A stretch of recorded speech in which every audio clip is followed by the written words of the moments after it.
Property से जुड़ी हुई कार्रवाई चल रही हो, कोई कार्य अगर नहीं हो रहा हो, कोई रुपया लेकर चले गया नहीं दे रहा हो, तो बड़ के पेड़ के नीचे दही के शिवलिंग का निर्माण करा जाता है।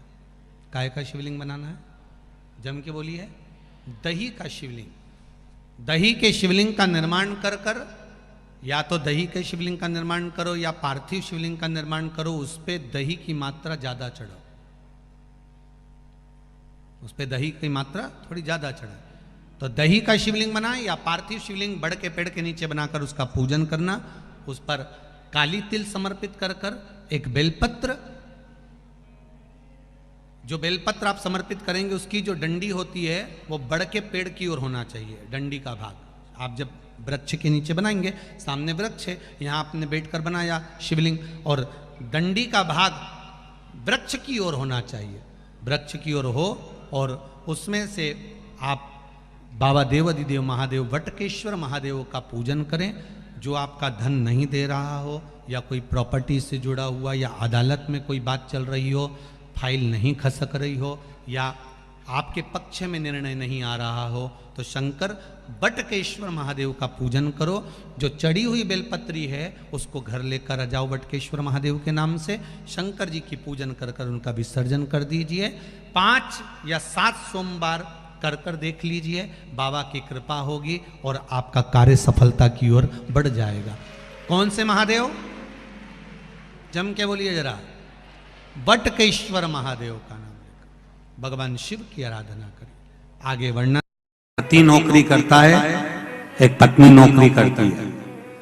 पति नौकरी कर कर आएगा, बैग पटकेगा, सोफे पर पांव रखकर बैठ जाएगा, टीवी चालू करेगा, मोबाइल पर व्हाट्सएप चलाएगा और आवाज लगाकर बोलेगा चाय ला कर दो।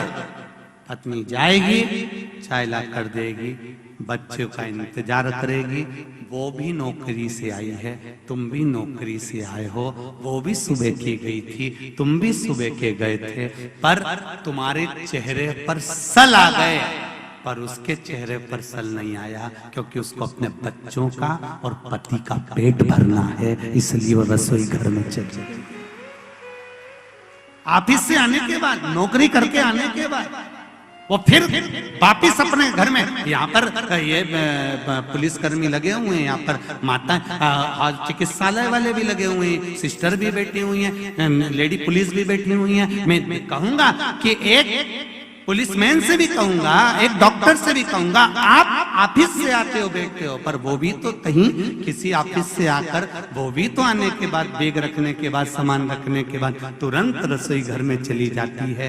बस इतना सा निवेदन है, जैसे मेरे शंकर अपनी पार्वती की दशा को समझते थे, पार्वती शिव की दशा को समझती थी, इसलिए शंकर और पार्वती को शिव शक्ति कहा जाता है। ऐसी दशा हमें अपने परिवार में समझना चाहिए, तो कभी परिवार में विवाद नहीं हो सकता, प्रेम बढ़ता चाहिए।